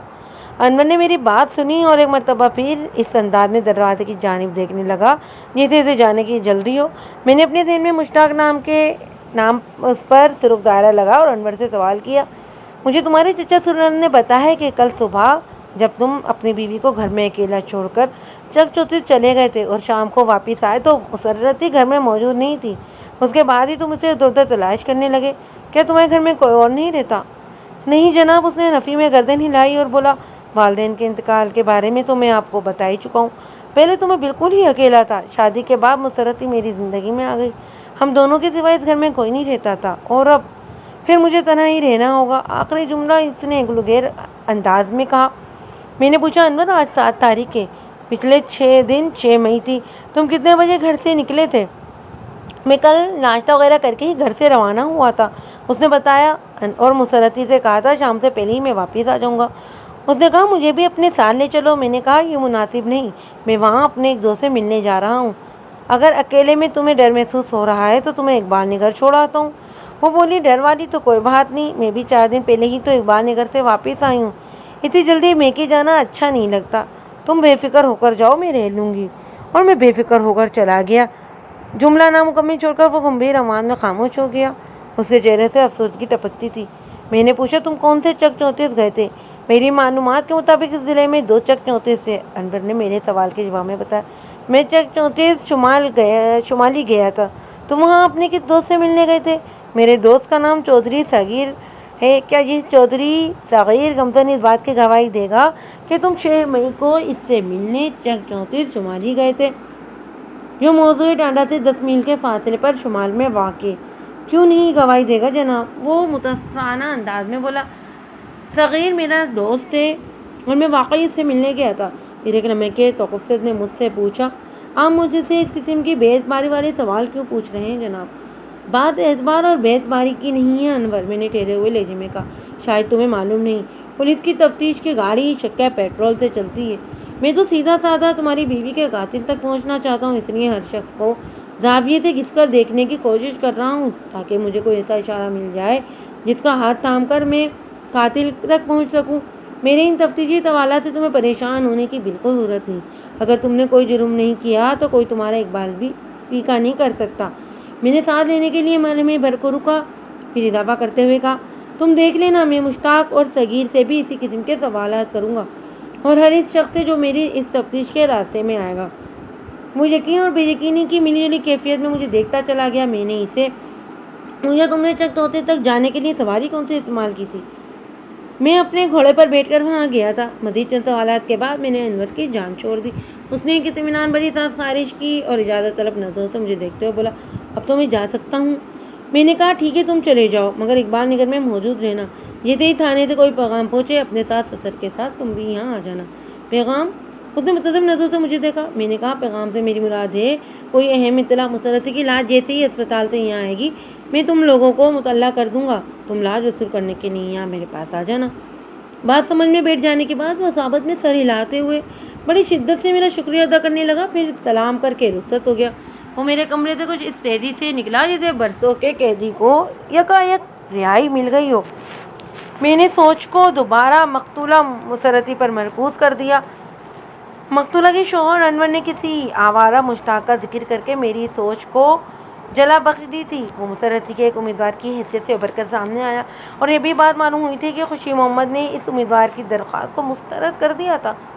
منتخب ہونے کا کوئی بھی خواہش مند یہ برداشت نہیں کر سکتا کہ اسے یوں ٹھکرا دیا جائے، اور خاص طور پر اگر وہ امیدوار مقابلتاً طاقتور بھی ہو تو پھر اپنی ناکامی کو آسانی سے فراموش نہیں کرتا۔ مشتاق تو نہ صرف یہ کہ ایک طاقتور صاحب حیثیت کا بیٹا تھا، بلکہ وہ خاصا بگڑا ہوا بھی تھا۔ یہ کریلا اور نیم چڑھا والی صورتحال تھی۔ میں نے اسی وقت فیصلہ کر لیا کہ اس مشتاق کو تھانے بلا کر اس سے کڑی پوچھ گچھ کروں گا۔ میرے ذہن میں اس وقت ایک اور نام بھی چہک رہا تھا، اور وہ نام تھا کرم الدین جٹ کی بیٹی نازو کا۔ نازو مقتولہ مسرتی کی سب سے زیادہ گہری سہیلی تھی۔ مشتاق کے بارے میں اس سے بڑی مفید معلومات حاصل ہو سکتی تھی۔ میں نے محسوس کیا ایک مرتبہ پھر مجھے اقبال نگر کے دورے پر جانا ہوگا، مگر یہ دورہ پوسٹ مارٹم کے نتائج سامنے آنے سے پہلے ممکن نہیں تھا۔ بہت سی باتیں اچانک مل کر ایک ساتھ چلنے لگی تھی، جن سے میں بعض تو روزے روشن کی آیا تھی اور بعض وضاحت طلب۔ اس روز بعد گزیر کی وجوہ کی بنا پر مسرتی کی لاش اسپتال سے نہ آ سکی، لہٰذا یہ معاملہ آئندہ روز پر ٹل گیا۔ میں اس کیس کو ذہن میں رکھتے ہوئے معمول کی کارروائی میں مصروف ہو گیا۔ پوسٹ مارٹم کی رپورٹ گویا ایٹم بم کا دھماکہ تھا۔ 8 مئی کی صبح میں اپنے کمرے میں جا کر بیٹھا ہی تھا کہ اسپتال سے مسرتی کی پوسٹ مارٹم لاش آ گئی۔ میں نے کانسٹیبل کو فوراً اقبال نگر روانہ کر دیا تاکہ وہ مقتولہ کے والدین اور شوہر کو لاش کی آمد کی اطلاع دے دے۔ اس کے بعد میں رپورٹ کا مطالعہ کرنے لگا۔ میں سطر جیسے آگے بڑھ رہا تھا، میرے ذہن میں گویا دھماکے ہی ہونے لگے۔ ان بارودی دھماکوں کی وحشت ناک بڑی ہی گونج تھی۔ اس سنسنی خیز کے مطابق مقتولہ دوشیزہ مسرت عرف جبی مسرتی کو موت 5 مئی کی رات کے ابتدائی حصے میں واقع ہوئی تھی۔ موت کے وقت کا تعین رات 9-10 بجے کے درمیان رکھا گیا تھا۔ اس رپورٹ میں بڑے واضح انداز میں درج تھا کہ مقتولہ کو نیند کی حالت میں موت کے گھاٹ اتارا گیا تھا۔ موت کے سبب کے سلسلے میں بیان کیا گیا تھا کہ مقتولہ کا گلا گھونٹ کر اسے زندگی کی قید سے آزاد کر دیا گیا تھا۔ یہاں تک تو چلے سب ٹھیک تھا۔ پوسٹ مارٹم کی یہ رپورٹ میرے اندازوں کی ترجمانی کر رہی تھی، لیکن اس کے بعد جو قیامت خیز انکشاف کیا گیا تھا اس نے تو مجھے ہلا کر رکھ دیا۔ اس رپورٹ کے مطابق مقتولہ مسرتی 3 ماہ کی حاملہ تھی۔ میں نے اس سطر کو کوئی 10-12 بار پڑھا، لیکن اس کے معنی اور مفہوم میں تو کوئی واضح فرق نہ ہوا۔ یہ بھی نہیں سوچا جا سکتا تھا کہ ہندسے کو تحریر کرتے ہوئے کوئی ہندسہ مس ہو گیا ہو۔ جہاں 3 کا ہندسہ درج تھا، وہیں پریگنینٹ میں باقاعدہ 3 کی اسپیلنگ بھی موجود تھی، جس کا واضح مطلب یہ تھا کہ رپورٹ تیار کرنے والے نے کہیں بھی کوئی غلطی نہیں کی۔ مقتولہ واقعی 3 ماہ کی حاملہ تھی۔ میرا ذہن اس ہولناک انکشاف پر گھوم کر رہ گیا۔ مصدقہ معلومات اور اطلاعات کے مطابق مقتولہ کی شادی 2.25 ماہ پہلے ہوئی تھی۔ پھر یہ کیوں کر ممکن تھا؟ یہ کیوں کر ایک ایسا خطرناک سوال تھا جو میری سوچ کو زہر آلود کرتا تھا۔ اپنے ساتھ ساتھ یہ خیالات کی تنگ گالیوں میں دوڑتا تھا جہاں قدم قدم پر نگاہ شرم سے جھک جاتی تھی۔ انسان آگے بڑھنے کی بجائے سچے دل سے یہ دعا مانگنے لگے کہ زمین شک ہو جائے اور وہ زمین اڑ کر اپنا چہرہ لوگوں کی گھورتی شیڈ ڈالتے نگاہوں سے چھپا ڈالے۔ یہ ایک ایسا مقام ہوتا ہے جب انسان زندہ رہنے پر موت کو ترجیح دینے پر مجبور ہو جاتا ہے۔ میرے ذہن نے فوراً ایک فیصلہ کیا۔ پوسٹ مارٹم کی رپورٹ میں کوئی غلطی نہیں تھی، بلکہ غلطی تو مسرتی سے ہوئی تھی۔ اس فیصلے پر پہنچتی میرے ذہن میں مقتولہ کے شوہر انور کا نام گھومنے لگا۔ اس نے مجھے جو انٹرویو دیا تھا وہ پوسٹ مارٹم کی رپورٹ سے میل نہیں کھاتا تھا۔ انور نے مجھے بتایا تھا 6 مئی کی صبح وہ ناشتے وغیرہ سے فارغ ہونے کے بعد اپنے مشقی گھوڑے پر سوار ہو کر کسی چودھری صغیر نامی دوست سے ملنے چک چودھری شمالی چلا گیا تھا۔ اس کے بیان کی روح سے اس وقت مسرتی زندہ اور خوشباش اور بڑی خوشگوار انداز میں مقتولہ نے اپنے شوہر کو رخصت کیا تھا، مگر پوسٹ مارٹم کی رپورٹ بتاتی تھی کہ 6 مئی کا سورج اسے دیکھنا ہی نصیب نہیں ہوا تھا۔ اسے 5 مئی کی رات 9-10 بجے کے درمیان ہی موت کے گھاٹ اتار دیا گیا تھا۔ مجھے مقتولہ کی لاش رحمو مشیرے کی توسط سے 6 مئی کی صبح کو ملی تھی۔ اس کا مطلب تھا 5 مئی کی رات 9-10 سے لے کر 6 مئی کی صبح تک مقتولہ کی لاش نہر کے پانی کے ساتھ ساتھ تیرتی رہی تھی۔ اگر وقت کا حساب جوڑا جاتا تو بڑے وصوص سے یہ کہا جا سکتا تھا کہ مقتولہ کی لاش کو موضوع ٹانڈا کے مقام سے نہر کر دیا گیا تھا۔ اس تناظر میں انور کا بیان انتہائی بوغز اور بادل ثابت ہوتا تھا۔ اب سب سے اہم سوال یہ ابھر کر سامنے آتا تھا کہ انور نے مجھ سے جھوٹ کیوں بولا؟ جب کوئی شخص غلط بیانی کرتا ہے یا درگوئی سے کام لیتا ہے تو اس کے پیش نظر کچھ نہ کچھ تو ضرور ہوتا ہے۔ اپنے جھوٹ سے وہ کوئی نہ کوئی فائدہ حاصل کرنا چاہتا ہے، اور عام طور پر یہ فائدہ کسی نقصان سے بچنے کی شکل میں ہوتا ہے۔ میں یہ سوچنے پر مجبور ہو گیا کہ انور کو اس درغوئی سے کیا فائدہ حاصل ہو سکتا تھا، یا اس نے کس ممکنہ نقصان سے بچنے کے لیے غلط بیانی سے کام لیا۔ میرے ذہن نے فوراً سے پیشتر اس سوال کا جواب پیش کر دیا، اور وہ جواب بڑا سہل کا خیز تھا۔ میرے اندازے کے مطابق انور کسی جرم میں ملوث تھا جس کا مقتولہ مسرتی سے گہرا تعلق تھا۔ یہ سوچتے ہوئے میرے ذہن میں سرکاری اسپتال کا منظر گھوم گیا، جب انور مسرتی کی دائمی جدائی میں اسپتال کی سنگلاخ دیواروں سے سر ٹکرا رہا تھا۔ میں تازہ ترین صورتحال کی روشنی میں یہ سوچنے پر مجبور ہو گیا کہ انور نے اسپتال میں بعد ازاں تھانے میں میرے سامنے بڑی بھرپور ہی اداکاری کا مظاہرہ کیا تھا۔ خوشی محمد اقبال نگر سے اپنی بیٹی کی لاش وصول کرنے آیا تو اس کے ساتھ گاؤں کے 2-3 افراد بھی تھے، لیکن میری متلاشی نگاہ جس چہرے کو ڈھونڈ رہی تھی وہ مجھے کہیں نہ دیا۔ میں نے ذرائع لہجے میں خوشی محمد سے پوچھا، خوشی محمد تمہارا داماد نظر نہیں آ رہا؟ وہ جی وہ آج صبح ٹانڈا گیا ہے۔ وہ ٹانڈا کیوں چلا گیا؟ میں نے چونک کر اس کی طرف دیکھا۔ میں نے اسے تاکید بھی کی تھی کہ وہ اقبال نگر کو کہیں چھوڑ کر نہ جائے اور اپنی بیوی کی لاش وصول کرنے کے لیے تمہارے ساتھ تھانے ہے۔ خوشی محمد نے تھکے ہوئے لہجے میں جواب دیا، وہ بات یہ ہے جناب کہ ہم توقع کر رہے تھے کہ کل ہمیں لاش مل جائے گی۔ میں نے تو کل سے یہاں جاتے ہی قبرستان میں مسرتی کے لیے ایک قبر، اسے بولنے میں بہت ہی دشواری محسوس ہونے لگی تو جملہ ادھورا چھوڑ کر خاموش ہو گیا۔ پھر بڑی زخمی نظر سے میری طرف دیکھ کر کہنے لگا، میں اس کی مجبوری اور معذوری کو بہت اچھی طرح سمجھ رہا تھا۔ وہ ایک باپ تھا، ایک اولاد کے لیے اس کے سینے میں ایک حساس دل دھڑک رہا تھا۔ اپنی بیٹی مسرتی کی موت اور تسکین کے ذکر نے گویا اس کا گلا گھونٹ دیا تھا، الفاظ نے اس کا ساتھ چھوڑ دیا تھا، اور وہ بے بسی کے عالم میں مجھے تکتا چلا جا رہا تھا، اور وہ اس کے سوا کر بھی کیا سکتا تھا۔ میں نے اس سے کوئی اور سوال نہ کیا، خاموشی سے اس کا بس جائزہ لیتا رہا اور اس انتظار میں رہا کہ وہ جذبات کے ریلے سے نکل کر ذرا خود پر قابو پا لے۔ مجھے زیادہ دیر تک انتظار نہیں کرنا پڑا۔ چند لمحات کی خاموشی کے بعد وہ اپنی بات کو مکمل کرتے ہوئے بولا، جب کل رات بھی آپ کی طرف سے کوئی اطلاع نہیں آئی تو انور کہنے لگا کہ وہ صبح ٹانڈا چلا جائے گا تاکہ وہاں کے لوگوں کو بھی اس اندوہناک واقعے کی خبر دی جا سکے۔ اس نے وعدہ کیا تھا کہ وہ آج دوپہر تک واپس آ جائے گا۔ میں نے پوری توجہ سے اس کی بات سنی اور کسی جرح اور بحث کی ضرورت محسوس نہیں کی، اور نہ ہی اسے پوسٹ مارٹم رپورٹ کے خطرناک پہلو سے آگاہ کرنے کی کوشش کی۔ وہ ایک دکھی شخص تھا، ایک ایسا باپ تھا جس کے اعصاب ٹوٹ چکے تھے اور جذبات بکھر چکے تھے، جس باپ کی مخدوش اور مختصر خوشیوں کا کانچ میں ریزہ ریزہ ہو کر اپنے دل و جگر میں ہی پیوست ہو گئے جائے۔ اس سے اس احساس موضوع پر بات کرنے سے جتنا اعتراض بڑھتا جائے وہ جذباتی صدمے سے نکل کر جلدی باہر آ جاتا ہے۔ میں نے ضروری قانونی کاغذی کارروائی مکمل کر کے مقتولہ مسرتی کی لاش خوشی محمد کے حوالے کر دی۔ پھر جب وہ تھانے سے جانے لگا تو میں نے پوسٹ مارٹم کے رپورٹ کے حوالے سے صرف اتنا اسے بتایا، خوشی محمد میرا یہ شخص ثابت ہو گیا ہے کہ تمہاری بیٹی کو باقاعدہ قتل کر کے نہر میں پھینکا گیا تھا۔ پوسٹ مارٹم رپورٹ نے اس بات کی تصدیق کی ہے کہ مسرتی کی موت گلا گھونٹنے سے واقع ہوئی تھی۔ وہ جذبات سے لبریز ہو کر کپاتے ہوئے بعد میں بولا، کون ہے وہ مردود جس نے میری پیاری بیٹی کو موت کے حوالے کر دیا؟ اس شفاق اور بہرحم شخص کو میں 24 گھنٹے کے اندر ڈھونڈ نکالوں گا، میں نے پرعزم لہجے میں کہا۔ بڑی شدت سے مسرتی کے قاتل کو تلاش کر رہا ہوں میں، تم امید رکھو بہت جلد میرا ہاتھ اس کی گردن پر ہوگا۔ وہ ٹوٹے ہوئے لہجے میں میرا شکریہ ادا کر کے رخصت ہو گیا۔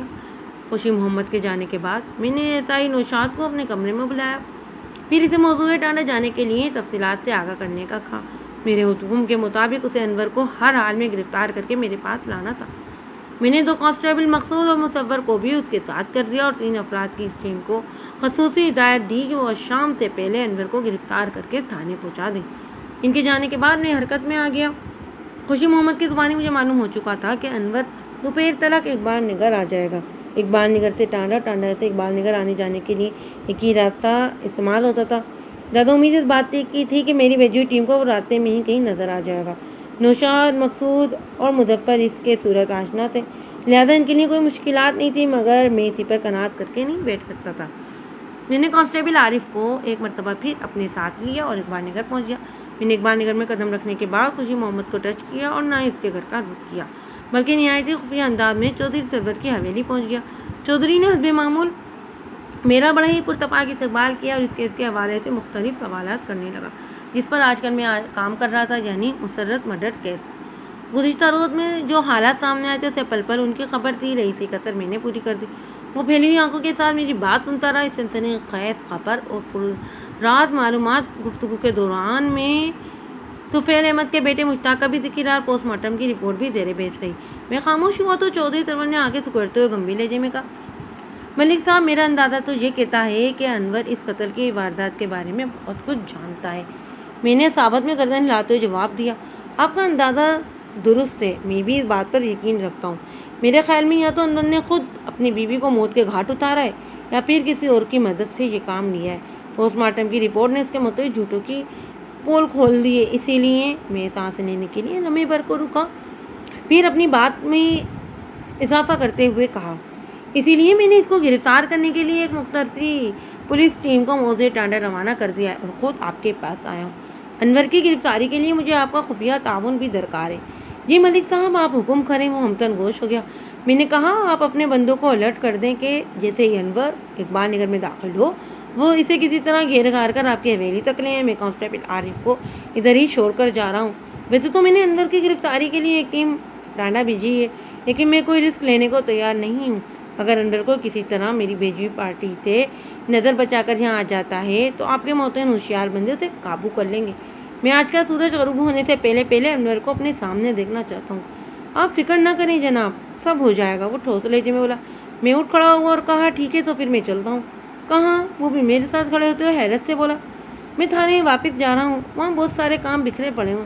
وہ تو ٹھیک ہے، مگر میں آج آپ کو ایسے ہی نہیں جانے دوں گا، وہ اصراری لہجے میں بولا۔ میں نے سوالیہ انداز میں اس کی طرف دیکھا۔ وہ وضاحت کرتے ہوئے بولا، اس روز بھی آپ کھانا کھائے بغیر چلے گئے تھے، اتفاق سے دوبارہ آپ آئے گئے تو آج دوپہر کا کھانا۔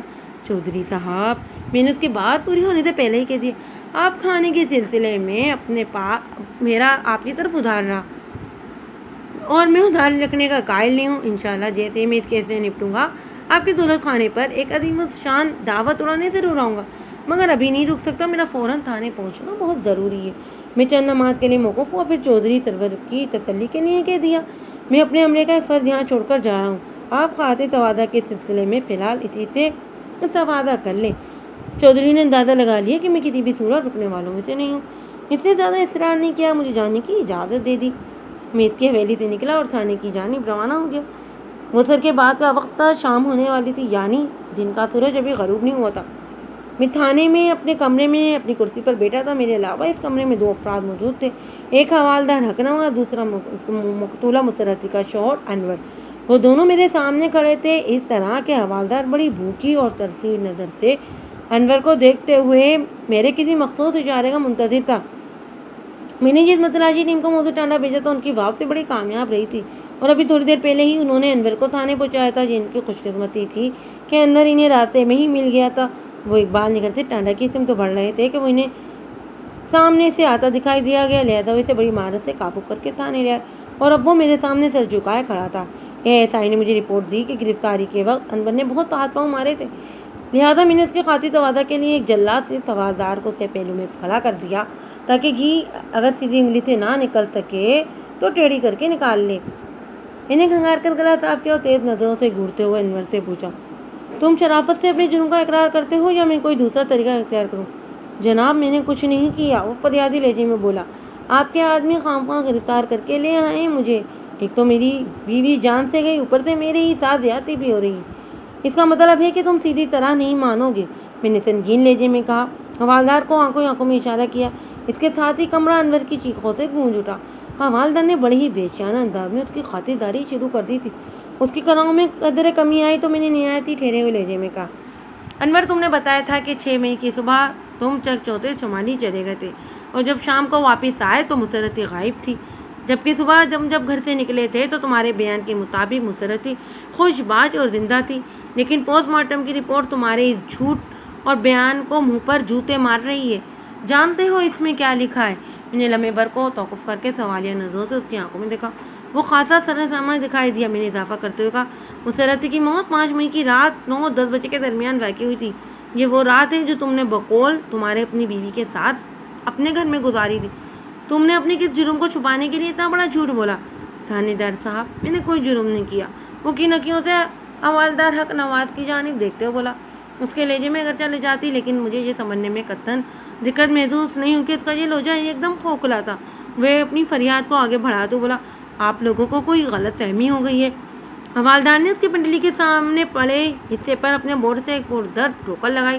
انور تکلیف کی شدت سے بلبلا اٹھا۔ حوالدار نے مجھ کو خاطب ہوتے ہوئے کہا، ملک صاحب اس بدبخت کو تھوڑی دیر کے لیے آپ میرے حوالے کر دیں، پھر دیکھیں اس کی زبان کتنی تعاون کرتی ہے۔ میں نے اسے سب کچھ نہ اگلوا لیا تو حق نواز میرا نام نہیں۔ اگر ضرورت محسوس ہوئی تو مجھے ایسا ہی کرنا پڑے گا، میں نے معنی خیز انداز میں کہا اور دوبارہ انور کی جانب متوجہ ہو گیا۔ تمہاری شادی کو کتنا عرصہ ہوا ہے؟ 2 ماہ اور چند دن، وہ ہکلایا۔ میں نے پوسٹ مارٹم میں شامل ایک شرمناک انکشاف کو اس پر واضح کرنے کے بعد کہا، ٹھیک ہے تمہاری شادی کو 2 ماہ ہی ہوئے، لیکن رپورٹ بتاتی ہے کہ مسرتی کی شادی تم سے 2 ماہ پہلے ہو گئی تھی۔ تم میرا مطلب سمجھ رہے ہو نا؟ مسرتی کی شادی؟ وہ مصنوعی حیرت کا اظہار کرتے بولا، مجھ سے پہلے کسی اور سے اس کی کیسے شادی ہو سکتی ہے؟ اس سوال کا جواب تو اب تم ہی دو گے۔ میں کچھ نہیں جانتا جناب، وہ اداکاری کرتے ہوئے بولا۔ میں سمجھ گیا کہ اس کی زبان کھلوانے کے لیے مجھے حوالدار کے مشورے پر عمل کرنا ہی پڑے گا، اس سے وقت بھی بچتا اور حوالدار کے ہاتھ پاؤں کو بھی خاصا سکون مل جاتا۔ میں نے انور کی آنکھوں میں جھانکتے ہوئے بے پرواہی سے کہا، ٹھیک ہے تمہاری مرضی، میں نے تو یہی چاہا تھا کہ تمہارے ہاتھ پاؤں سلامت رہیں، لیکن جب تمہیں خود اپنا خیال نہیں ہے تو میں تمہارے لیے کیا کر سکتا ہوں؟ بات ختم کرتے ہی میں نے حوالدار کی خواہش پوری کرنے کے لیے اسے مخصوص اشارہ کر دیا۔ حق نواز کا چہرہ خوشی سے دمک اٹھا، اس نے بڑی ماہرانہ انداز میں اپنے تجربے کا استعمال کرتے ہوئے انور کے کالر میں ہاتھ ڈالا، پھر میرے دیکھتے ہی دیکھتے ہوئے اسے کسی لاوارث جانور کی مانند گھسیٹتے دھکیلتے ہوئے میرے کمرے سے باہر لے گیا۔ مجھے یقین تھا کہ اس کی منزل ٹرائل روم کے سوا اور کچھ نہیں ہوگی۔ اگلے ہی لمحے مجھے اس سمت سے کرہانے اور بلبلانے کی آوازیں آنے لگی۔ میں سمجھ گیا کہ حق نواز نے ٹرائل روم کا حق ادا کرتے ہوئے ٹرائی شروع کر دی تھی۔ میں کرسی سے اٹھا اور مغرب کی نماز ادا کرنے کے لیے کوارٹر کی جانب بڑھ گیا۔ نماز سے فارغ ہونے کے بعد میں نے بڑے اطمینان سے رات کا کھانا کھایا اور ٹہلتے ہوئے دوبارہ اپنے کمرے میں آ گیا۔ مجھے امید تھی اس دوران حق نواز نے انور کو خوب خاطرداری سے نوازا ہوگا، اور میری یہ امید پوری بھی ہو گئی۔ میں جیسے ہی کرسی پر بیٹھا، حوالدار کسی چراغی جن کی مانند میرے سامنے حاضر ہو گیا۔ ملک صاحب، یہ انور تو بڑا ہی بزدل اور کمزور بندہ ثابت ہوا ہے۔ میں حوالدار کی بات سن کر فوراً سمجھ گیا کہ اس نے مخصوص تفتیش کے استعمال سے انور کو بولنے کے لیے آمادہ کر لیا تھا۔ میں نے اسے پوچھ لیا، کیوں، کیا ہو گیا بھائی؟ ہونا کیا تھا جناب، وہ سادگی سے بولا۔ میں تو سمجھ رہا تھا کہ وہ آسانی سے زبان نہیں کھولے گا، مگر یوں لگا جیسے وہ ٹرائل روم میں پہنچنے کا انتظار کر رہا تھا۔ میں نے 2-3 نہیں بس ذرا آسان سے فارمولے آزمائے تو اس نے مجھے آزمائش میں ڈالے بغیر شرافت کا ثبوت دیتے ہوئے اقبالی جرم کرنے کا اعلان کر دیا۔ انور نے اپنی بیوی کو قتل کرنے کا اقرار کر لیا ہے ملک صاحب۔ میں نے ایک طویل اور گہری بھری سانس خارج کی، پھر ٹھہرے ہوئے لہجے میں پوچھا، ہاں نواز ایسا بھی ہوتا ہے، تم نے اسے بزدل اور کمزور کا خطاب دیا ہے، مگر میں اس کے حوالے سے یہی کہوں گا کہ وہ کچا مجرم ہے، اس لیے اس نے تمہیں زیادہ زحمت نہیں دی۔ بہرحال میں لمحے بھر کو رکا، پھر حوالدار سے کہا، حق نواز، اگر تم اسے بیپا بندہ بنا ہی چکے ہو تو اسے فوراً یہاں لے آؤ، تاکہ اس کا اقبالی بیان قلم بند کرنے کے بعد میں بھی سکون کی سانس لے لوں۔ حوالدار کچھ میرے کمرے سے نکلا اور تھوڑی دیر کے بعد ہی وہ انور کو اپنے ساتھ لیے میرے پاس آ گیا۔ میں نے آئندہ 1 گھنٹے میں اس کا انٹرویو لیا، پھر اسے حوالات میں بند کرنے کا احکام صادر کرتے ہوئے سونے کے لیے اپنے کوارٹر کی جانب چلا گیا۔ انور نے جو مجھے بیان دیا وہ فل اسکرپٹ کے 5 صفحات پر مشتمل تھا، لیکن میں آپ کو صرف خلاصہ پیش کروں گا تاکہ اس کیس کے خاص پہلو کو سیراب کرنے کا کام مکمل کیا جا سکے۔ انور کی شادی ایک فلاپ شادی تھی، اور اس ناکامی کے سبب سے یا تو وہ خود واقف تھا یا اس عورت کو آگاہی حاصل تھی جو اسے چھوڑ کر کچھ ہی عرصہ ہوا چلی گئی تھی۔ اتنے بڑے فالٹ کے ساتھ اسے چاہیے تھا کہ زندگی بھر دوبارہ شادی نہ کرتا۔ اس کے نقصے ٹانڈا اور اقبال کے لوگ واقف نہیں تھے، لہذا خوشی محمد نے اپنے تنہا بھتیجے کو داماد بنانے کا فیصلہ کر لیا۔ خوشی محمد تو بیچارہ اس کی نااہلیت سے بے خبر تھا، مگر انور نے بھی حماقت کا ثبوت دیا۔ اسے چاہیے تو یہ تھا کہ زندگی بھر کبھی شادی کا نام نہ لیتا، لیکن مسرتی جیسے بھرے بھرے بدن کی مالک گھوڑی چٹی خوبصورت لڑکی کو دیکھ کر اس کی نیت پھسل گئی اور اس نے اپنی عاقبت خراب کرنے کا فیصلہ کر لیا۔ 2 ماہ خیر و عافیت سے گزر گئے، لیکن چند روز پہلے جب مسرتی اپنے میکے میں رہنے کے بعد دوبارہ موزے ٹانڈا پہنچی تو ایک قیامت برپا تھی۔ ایک رات مسرتی نے انور کو یہ خوشخبری سنائی کہ وہ باپ بننے والا ہے۔ یہ الفاظ زہر بن کر انور کی سماعت میں سرایت کر گئے۔ وہ خوبی جانتا تھا کہ وہ کس قابل ہے اور کس لائق نہیں۔ اسے یہ بھی علم تھا کہ اقبال نگر میں رہنے والے مشتاق کو مسرتی میں دلچسپی رہی تھی۔ اس کے ذہن نے احمقانہ انداز میں سوچتے ہوئے آنن فانن اس کہانی کے ڈنڈے یہاں سے وہاں تک ملا ڈالے۔ اب اس کے لیے سب سے بڑی مصیبت یہ تھی کہ وہ کلم کلا مسرتی کی اس دلکش پر شور بھی نہیں مچا سکتا تھا۔ بیوی کو مورد الزام ٹھہرانے کے لیے اسے اپنی نااہلی کا پردہ چاک کرنا پڑتا، اور اسے یہ کسی طور بھی منظور نہیں تھا۔ وہ نامناز مردانگی پر لگنے والی ٹھیس کو برداشت نہیں کر سکتا تھا۔ سچ کا دیر بڑا ہی کڑوا اور اذیت دینے والا ہوتا ہے۔ وہ 1-2 روز تک یہ اذیت سہتا رہا۔ بالآخر اس نے مسرتی کی زندگی کا چراغ گل کرنے کا فیصلہ ہی کر لیا۔ وہ اچانک بے حد جذباتی ہو گیا۔ ذہن میں کھولنے والے زہریلے خیالات اور سوالات نے اسے بے حد مشتعل کر دیا تھا۔ وہ اتنا جوشیلا ہو گیا کہ اپنے ہوش و حواس ہی کھو بیٹھا۔ الفقر کی رات اس نے سوتے میں مسرتی کا گلا گھونٹ کر اسے فنا کے گھاٹ اتار دیا۔ دنیا میں کوئی ایسا مسئلہ نہیں جس کو حل نہ کیا جا سکتا ہو، مگر انور اپنی خامی کے ہاتھوں ایسا ہو گیا تھا کہ حل کرنے کی بجائے اس نے اس مسئلے کو ہی ختم کر ڈالا۔ وہ خود کو اس واقعے سے لاتعلق اور لاعلم ظاہر کرنے کے لیے اس نے چوتھی شمالی کا دورہ بھی کر ڈالا۔ اس کے وہم و گمان میں بھی نہیں تھا کہ وہ یوں قانون کے چکرے میں جکڑا جائے گا۔ پوسٹ مارٹم کی رپورٹ نے اس کا سارا کٹا چٹا کھول کر رکھ دیا تھا۔ دوسروں کے عیب پر پردہ ڈالنے اور ان کی خطائیں معاف کرنے کی تاکید اسی لیے کی گئی ہے تاکہ ایک صحت مند معاشرے کو تشکیل دیا جا سکے۔ مگر انور غصے اور اشتعال میں آ کر کوئی سنگین قدم اٹھانے کی بجائے مسرتی کو معاف کر کے خاموشی اختیار کر لیتا تو اللہ تعالیٰ اس کا بھی پردہ رکھ لیتا۔ اس کی جذباتی حماقت نے سب کچھ ہی تباہ کر ڈالا۔ انور نے مسرتی اور مشتاق کو قصوروار سمجھتے ہوئے قیامت خیز فیصلہ کر ڈالا۔ لیکن میری بات کی تحقیق سے پتہ چلا کہ اس معاملے میں مشتاق کا کوئی دوش نہیں تھا۔ مسرتی نے کس کے تعاون سے وہ خطا کی تھی، اس حد تک رسائی حاصل کرنے کے باوجود بھی میں اس کا نام ظاہر نہیں کروں گا۔ وہ آفت زادی تھی تو اپنی جان سے ہاتھ دھو بیٹھی تھی، اور اس کی موت کے ساتھ ہی بہت سارے راز بھی زیر زمین چلے گئے تھے۔ میں کون ہوتا تھا کہ کسی کے راز سے پردہ اٹھانے والا، جبکہ اب اس کا کوئی فائدہ بھی نہیں تھا۔